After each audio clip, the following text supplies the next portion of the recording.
তোমরা যারা ক্যালকাটা ইউনিভার্সিটির আন্ডারে 5th সেমিস্টারের ছাত্রছাত্রী আছো এবং তোমাদের রাষ্ট্রবিজ্ঞান সাবজেক্টে অনার্স আছে, তোমাদের জন্য আজকের ক্লাসটা খুবই গুরুত্বপূর্ণ।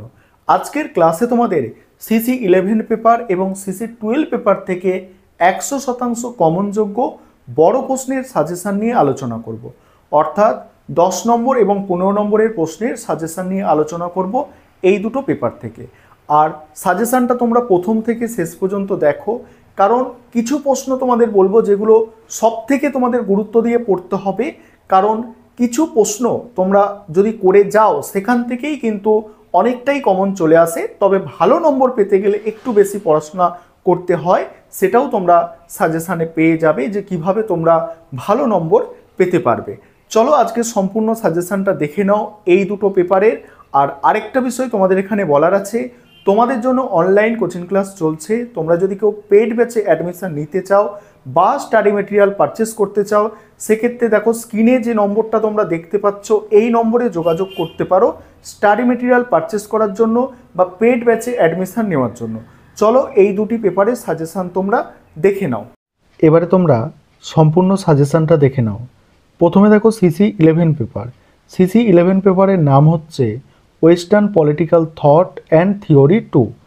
এখানে দেখো প্রথমে তোমাদের 10 নম্বরের প্রশ্ন যেগুলো তৈরি করতে হবে। আর দেখো এখানে মডিউল 1 প্রথমে দেখো 10 নম্বরের প্রশ্ন তৈরি করতে হবে।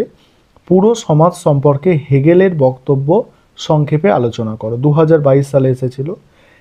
পরের প্রশ্ন আছে গ্রিনের রাজনৈতিক বাধ্যবাধকতার মতবাদ সম্পর্কে একটি টিকা লেখো, এটাও 2022 এসেছে। তারপরে আছে টি.এইচ. গ্রিনের স্বাধীনতার ধারণার মূল বক্তব্য। আর আছে গ্রিনের মতানুসারে নৈতিক বাধ্যবাধকতাবোধ ও রাজনৈতিক বাধ্যবাধকতাবোধ সম্পর্কে লেখো। ঠিক আছে, এখানে দেখো তোমাদের আমি 4টে প্রশ্ন বলেছি 10 নম্বরের মডিউল 1 থেকে। এই 4টে প্রশ্ন করলে আশা রাখি তোমরা এখান থেকে কমন পেয়ে যাবে। এবারে মডিউল 2 এ 10 নম্বরের জন্য করতে হবে তোমাদের বৈজ্ঞানিক সমাজবাদের মূল বৈশিষ্ট্যগুলি কি। তারপরে হচ্ছে ফেবিয়া সমাজতন্ত্রের ওপর একটি টিকা। তারপর আছে নৈরাজ্যবাদের ওপর একটি সংক্ষিপ্ত টিকা লেখো। তারপরে দেখো পরের প্রশ্ন উত্তর মার্ক্সবাদী তত্ত্বের উদ্ভবের কারণগুলি লেখো। গিল্ড সমাজতন্ত্র বলতে কী বোঝো। এখানে এই 5টা প্রশ্ন মডিউল 2 থেকে করতে হবে।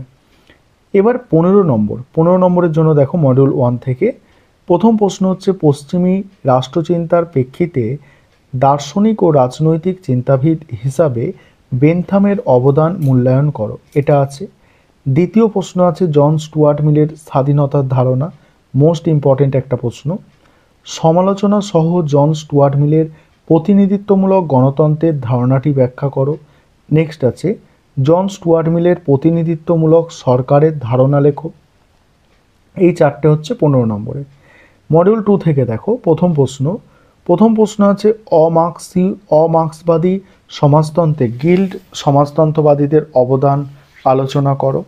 তারপরে প্রশ্ন আছে সাংস্কৃতিক মার্ক্সবাদ গড়ে তোলায় ফ্রাঙ্কফুর্ট স্কুলের অবদানের ওপর একটি সমালোচনামূলক টিকা। নেক্সট আছে দেখো কাল্পনিক সমাজতন্ত্রবাদের মূল বক্তব্য ও তার সীমাবদ্ধতা আলোচনা করো। নেক্সট আছে বিভিন্ন ধরনের অমার্ক্সীয় সমাজতন্ত্রের ধারণাগুলির তাৎপর্য বিশ্লেষণ করো। এবার তারপরে দেখো আর একটাই আছে বৈজ্ঞানিক সমাজতন্ত্রের মূল বৈশিষ্ট্যগুলি আলোচনা করো। এই যে এগুলো আমি আলোচনা করলাম প্রশ্নগুলো সিসি 11 পেপারের, এগুলো ছিল তোমাদের মোস্ট ইম্পর্টেন্ট প্রশ্ন। এবার তোমরা যারা ভাবছো একটু বেশি পড়াশোনা করবে বা সিলেবাস থেকে আর কি কি প্রশ্ন হতে পারে তোমরা দেখে নাও। কিছু এক্সট্রা প্রশ্ন দেওয়া আছে, 10 নম্বরের কিছু এক্সট্রা প্রশ্ন দেখো 10টা দেওয়া আছে। 15 নম্বরেও এইভাবে কিছু এক্সট্রা প্রশ্ন দেওয়া আছে, তোমরা দেখে নাও। তাহলে এখানে সাজেশানটা যেভাবে তোমরা পড়বে, তোমরা যেটা ভাবছো যে আমরা একদম বেশি পড়াশোনা করতে পারবো না, খুব কম আমরা পড়াশোনা করতে পারবো, বেশি মনে রাখতে পারছি না, তোমাদের বলবো তোমরা 2022 সালের প্রশ্নগুলো দেখে যাবে। এবং তোমরা যারা ভাবছো মোটামুটি আমরা পড়াশোনা করতে পারি, মুখস্থ করতে পারি, মনে রাখতে পারি, তোমরা কিন্তু আগে যে প্রশ্নগুলো বললাম ওগুলো দেখে যাবে, অর্থাৎ সম্পূর্ণ সাজেশনটা দেখে যাবে। আর এক্সট্রা যে প্রশ্নগুলো আছে সেগুলো তোমরা যারা একটু এই সাবজেক্ট সম্পর্কে জ্ঞান বৃদ্ধি করতে চাইছো, কারণ অনার্স, সেক্ষেত্রে আরও বেশি জানতে চাইছো, তাহলে তোমরা এক্সট্রা প্রশ্নগুলো দেখতে পারো এবং সেগুলো তৈরি করতে পারো। এবার সিসি 12 পেপার, যেটার নাম হচ্ছে পলিটিক্যাল সোসিওলজি। এই পেপারটায় দেখো 10 নম্বরের প্রশ্নের জন্য যেগুলো তৈরি করতে হবে, প্রথম প্রশ্ন হচ্ছে রাজনীতির সামাজিক ভিত্তিগুলি আলোচনা করো। পরের প্রশ্ন রাজনৈতিক যোগাযোগের কাঠামোগুলির ভূমিকা ব্যাখ্যা করো। তারপরের প্রশ্ন আছে রাজনৈতিক বিকাশ ও সামাজিক পরিবর্তন সম্পর্কে আলোচনা করো। নেক্সট দেখো পরের প্রশ্ন রাজনৈতিক সামাজিকরণে পরিবারের ভূমিকা পর্যালোচনা করো। নেক্সট আছে রাজনৈতিক সংস্কৃতির শ্রেণীকরণের ওপরে টিকা। নেক্সট রাজনৈতিক যোগাযোগে ভাষার ভূমিকা। তারপরে আছে রাজনৈতিক যোগাযোগে গণমাধ্যমের ভূমিকা। 7টা প্রশ্ন আছে এখানে।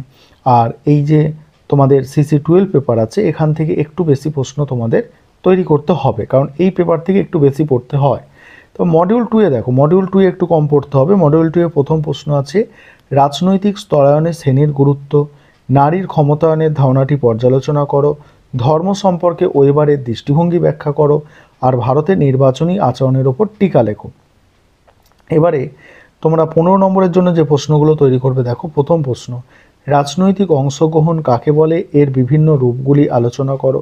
তারপরে আছে রাজনৈতিক উন্নয়নের বৈশিষ্ট্যগুলি কী কী, রাজনৈতিক উন্নয়নের ঐতিহ্যের ভূমিকা আলোচনা করো। নেক্সট আছে রাজনৈতিক উন্নয়নে আধুনিকতার ভূমিকা আলোচনা করো।